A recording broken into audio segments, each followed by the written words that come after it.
Assalamualaikum warahmatullahi wabarakatuh. Selamat siang semua. Waalaikumsalam warahmatullahi wabarakatuh. Siang. Nah, gimana nih kabarnya hari ini? Pada sehat gak? Alhamdulillah biasa. Luar biasa. Gerah ya. Banget, Pak. Mohon maaf ya, mungkin lagi ada kesalahan teknis dari AC-nya, jadi mohon maaf kalau panas ya. Bukan efisiensi, Pak. Oh, bukan efisiensi, karena emang ada masanya kita harus memperbaiki AC dan ini harinya. Ya udah perbaiki. Harusnya libur nggak sih, Pak?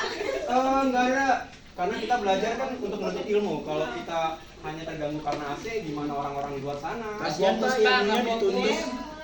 Oke, sebelum kita masuk ke pelajarannya, alangkah baiknya kita berdoa. Mungkin bisa dipimpin oleh Rian Masuri.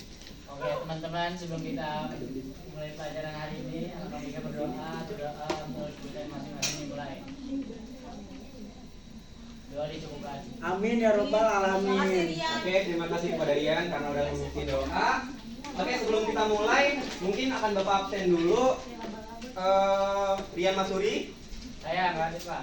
Aditya Putra, Hadir, Pak. Nizar Abdul, Hadir. Esi, Hadir, Pak. Vika. Hadir. Oke, kalau alhamdulillah hadir semua ya. Halo, alhamdulillah. Wah, telat, Pak. Oke, hari ini kita akan belajar tentang sejarah uang. Siapa yang pengen punya banyak uang? Saya. Oke, mungkin Saya, Pak. Bapak tanya alasan dulu ya. Mungkin Rian sendiri kenapa pengen punya banyak uang? Popo yang poe dong Pak. Kok dikasih tepuk tangan Pak? Boya-boya kan gak baik Pak. Baik dong. Nizar. Nizar, kalau Nizar sendiri gimana? Kok pengen punya banyak uang? Saya pengen ini, Pak, beli mobil. Masya Allah. Oke, berarti menurut kalian punya banyak uang itu senang atau enggak? Berarti bagi kalian punya banyak uang itu penting nggak untuk kehidupan kita? Oke. Karena kebahagiaan bisa dibeli pakai uang. Masya Allah. Tepat sekali Najibah. Dari Pak, dari Pak. Oke, ada ungkapan tentang uang, yaitu Itu cukup Pak. oh, maaf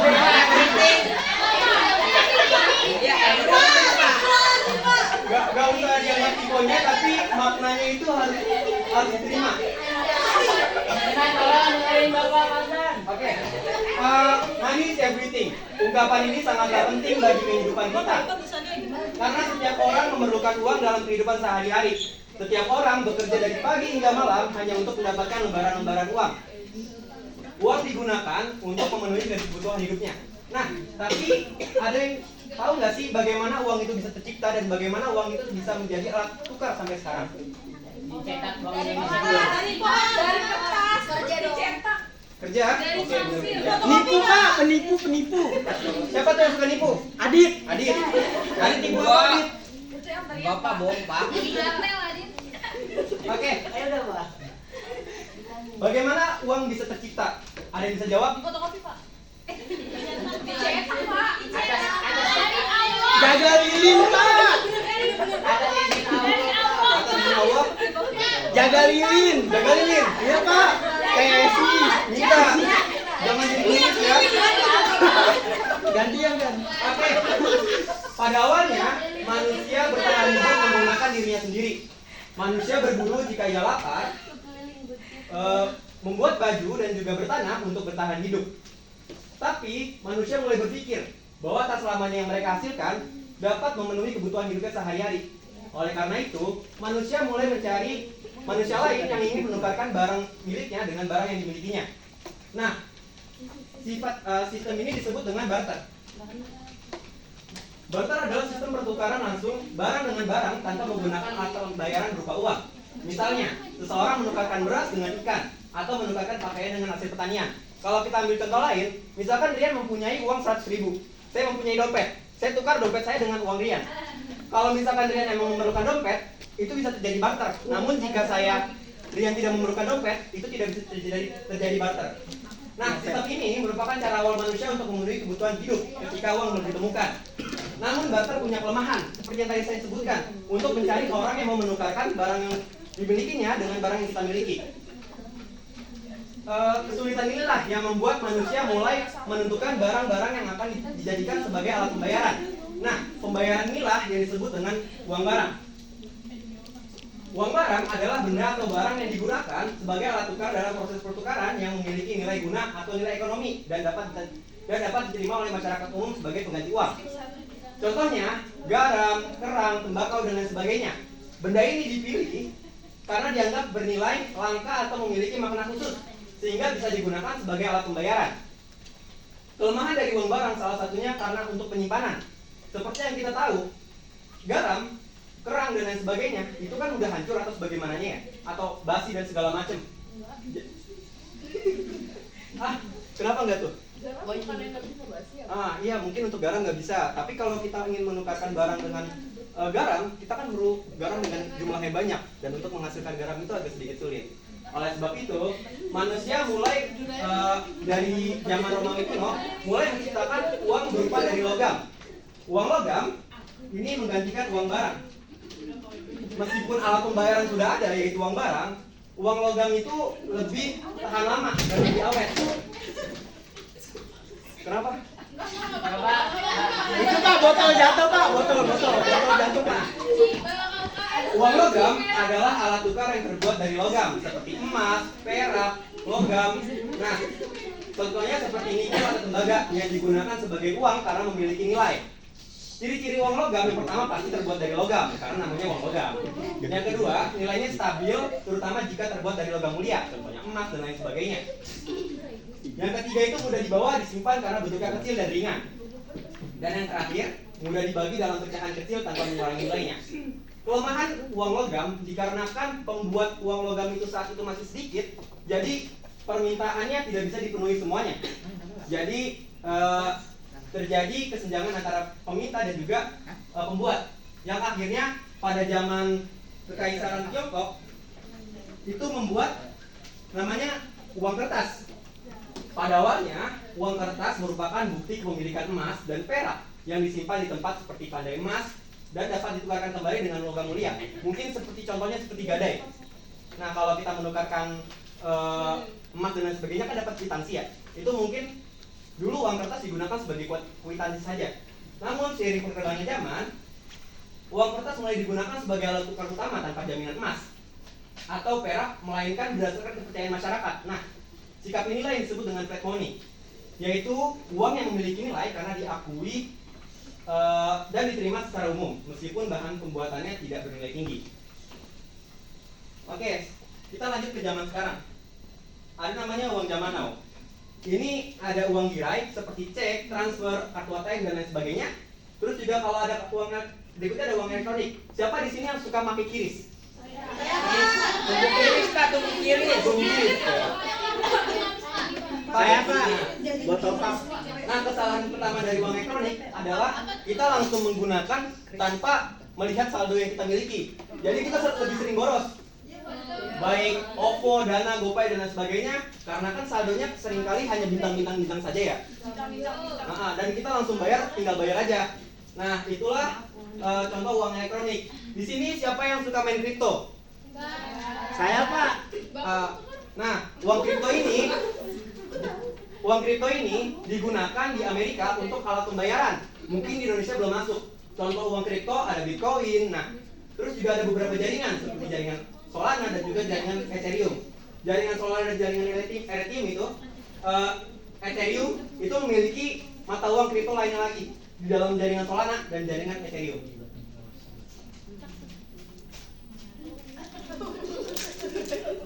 Oke, tadi kan kita sudah membahas tentang sejarah uang di dunia. Kali ini kita akan membahas tentang sejarah uang di Indonesia. Ini kenapa gambarnya belum muncul ya?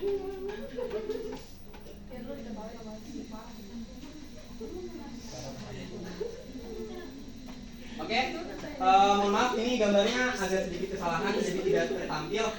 Sejarah uang Indonesia setelah awal kemerdekaan terdapat 3 mata uang yang diakui oleh negara. Yang pertama ada mata uang dari Javits Bank. Ini mata uang yang sebelumnya dipakai oleh kolonial Belanda untuk digunakan dalam keseharian rakyat Indonesia. Seharusnya di gambar sini ada mata uang Golden Tier yang dibuat oleh Japanese Bank dan diganti namanya menjadi mata uang The Japanese Bank. Beda ya. Dan yang terakhir ada mata uang dari Hindia Belanda. Ini setelah kedudukan Jepang mulai membuat lagi mata uang Belanda. Nah, ketiga mata uang ini karena beredarnya berbarengan dan digunakan sebagai alat pembayaran yang sah, maka akibatkan mata uang Indonesia itu mengalami hyperinflasi. Salah satu mata uang yang paling banyak berdampak hyperinflasinya adalah mata uang Jepang. Karena saat itu beredar kurang lebih hampir 4 miliar mata uang saat itu. Jadi karena banyaknya penyebaran mata uang, terutama mata uang Jepang, itu mengakibatkan mata uang Jepang itu mengalami hyperinflasi. Dan yang paling berdampak adalah para petani. Karena saat itu para petani bertahan hidup menggunakan mata uang Jepang, seperti alat pembelian dan lain sebagainya, alat tukar menukar dan lain sebagainya, itu menggunakan mata uang Jepang. Nah, petani inilah yang paling mengalami dampaknya. Berikutnya ada sejarah uang lainnya, yaitu pada tanggal 6 Maret 1946 ada pasukan Anfe, itu pasukan dari sekutu yang dipimpin oleh Legend Sir Montagu Stockport.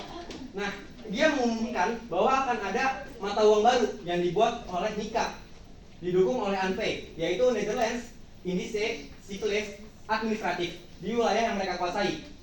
Tentu, masalah yang timbul yang pertama, karena sudah ada perjanjian terkait kesepakatan bahwa tidak akan ada penerbitan mata uang baru, tapi dilanggar oleh Anfe. Pemerintah Republik Indonesia tentu menolak keras karena telah melanggar aturan tersebut. Nah, tujuan dari mata uang Nika itu didirikan adalah yang pertama untuk membiayai operasi militer Belanda di Indonesia, dan yang kedua mengacaukan perekonomian Indonesia dan melemahkan kepercayaan rakyat kepada pemerintah Indonesia. Nah, bagaimana solusi dari pemerintah Indonesia? Solusi dari pemerintah Indonesia adalah membuat mata uang sendiri, yaitu uang Republik Indonesia. Tepatnya pada 26 Oktober 1946, pemerintah Indonesia secara resmi menerbitkan mata uang yang bernama ORI, Uang Republik Indonesia. ORI ditetapkan sebagai alat tukar yang sah di seluruh wilayah Republik Indonesia, dan dengan dikeluarkannya ORI, maka mata uang yang sebelumnya sudah disahkan seperti mata uang di Japanese Bank, di Javes Bank, dan juga mata uang Hindia Belanda itu tidak dinonaktifkan atau tidak diakui lagi oleh seluruh rakyat Indonesia. Namun saat itu karena masih terdapat satu mata uang lain, yaitu mata uang Nika yang didukung oleh Anfe, maka terjadinya dua mata uang yang dilakukan oleh Indonesia saat itu. Kedua mata uang Indonesia saat itu diakui oleh masing-masing yang membuat. Yang pertama, ORI hanya diakui oleh pemerintah Republik Indonesia, dan Nika hanya diakui oleh Anfe dan digunakan di wilayah yang mereka kuasai.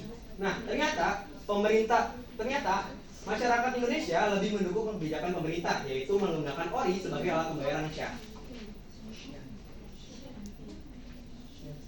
Oke, sampai sini ada yang mau ditanyakan? Oke, boleh. Kak.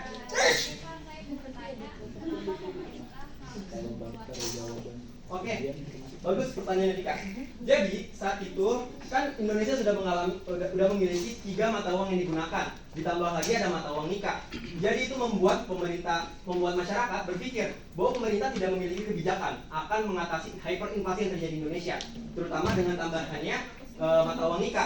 Oleh sebab itu pemerintah Indonesia mulai membuat mata uang sendiri untuk digunakan sebagai mata uang yang sah di Indonesia. Uang Republik Indonesia sampai saat ini masih kita gunakan, yang sekarang berubah menjadi rupiah. Sudah mengalami berbagai macam perubahan seperti tulisan angka nol dan sebagainya, sampai sekarang masih kita gunakan. Nah, itu untuk pemerintah Indonesia untuk mendapatkan kepercayaan kembali untuk masyarakat bahwa pemerintah Indonesia mampu melaksanakan kebijakannya, bahwa mata uang Indonesia masih bisa digunakan. Seperti itu. Ada yang mau ditanyakan lagi? Oke, mungkin sudah cukup ya. Oke, selanjutnya kita langsung masuk ke sesi ice breaking kali ya, karena kelihatan banget nih udah pada capek, Pusing Pak, pusing. lapar, es krim. Pak, kepala saya muter-muter Pak. Kenapa tuh? Puyeng. Oke, jadi ice breaking ini tebak nama dari foto. Jadi saya tahu, Pak, fotonya jawabannya, Pak. itu hanya seuprit saja dan tebak. Itu dulunya anak kelas kita. Boleh begitu, Pak? Boleh. Ini bukan naik. Wah, bohong. Karena agar Bapak bisa membonding pada kalian, karena kan Bapak ingin belajar juga sama kalian gitu.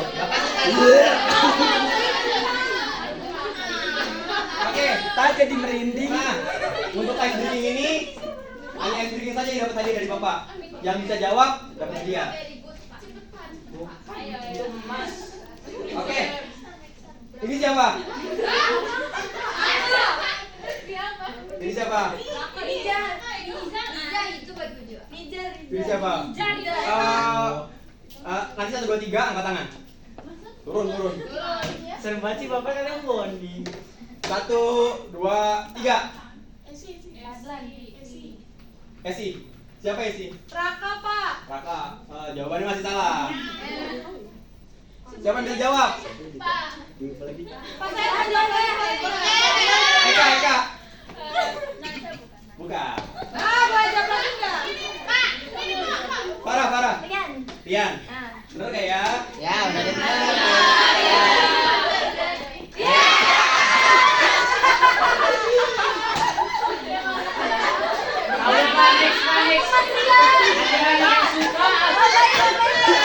Pak, ganteng banget, Pak. Main. Pak, ularnya netes, Pak. Oke, lanjutkan nih. Lanjut, Pak. Lanjut. Nah, ini pakai jepit rambut di sini. Siapa yang bisa jawab? Aurel. Yakin banget Esti? Pak, masa ini circle kita doang? Esti ya. Lucu Nah, banget dari tadi nggak Esti. habis ini ada yang lebih gong nih. Ini mungkin kalian masih ingat karena sudah pernah keluar juga dari pendakian. Ya, ketahuan dong kalau gitu. Ya. Salah dong, beda, bukan yang ini. Saya Pak. Saya tahu Pak. Siapa? Dari tadi sebelah sini mulu, sekarang sebelah sini. Siapa dari sebelah sini yang tahu? Siapa? Eka? Hah? Bukan. Pak, saya Pak. Saya tahu Pak. Siapa sebelah sana? Bukan. Tebak. Pak, saya Pak.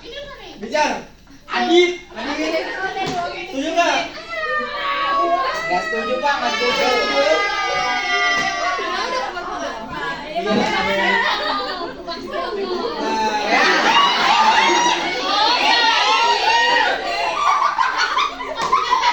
Iya, bener juga. So sweet.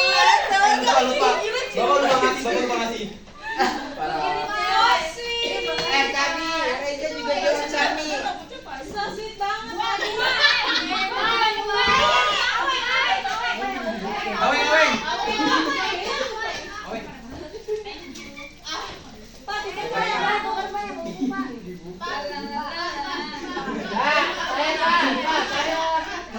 Oke, ini mungkin yang terakhir.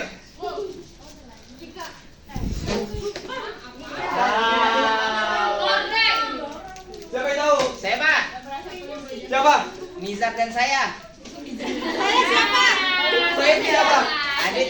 Adit. Percaya banget nih kayaknya Adit.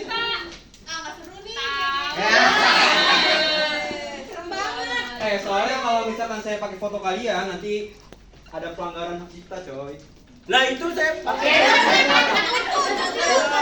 Panas banget, Dit. Gimana rasanya sebenarnya? Udah biasa bolak-balik gua. Oh, pantas hari ini panas banget. Iya.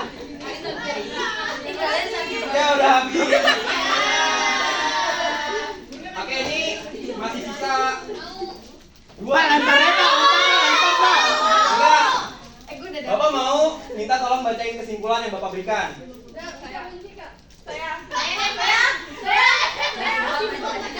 Baca doang. Pak, Esi Pak, katanya mau. Pak saya. Turun dulu, turun. Saya, Pak. Turun dulu. Saya. Turun. Turun. 1, 2, 3.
kasih Vika.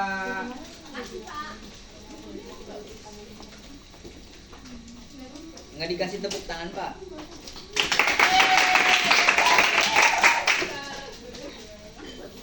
Ya, udah habis.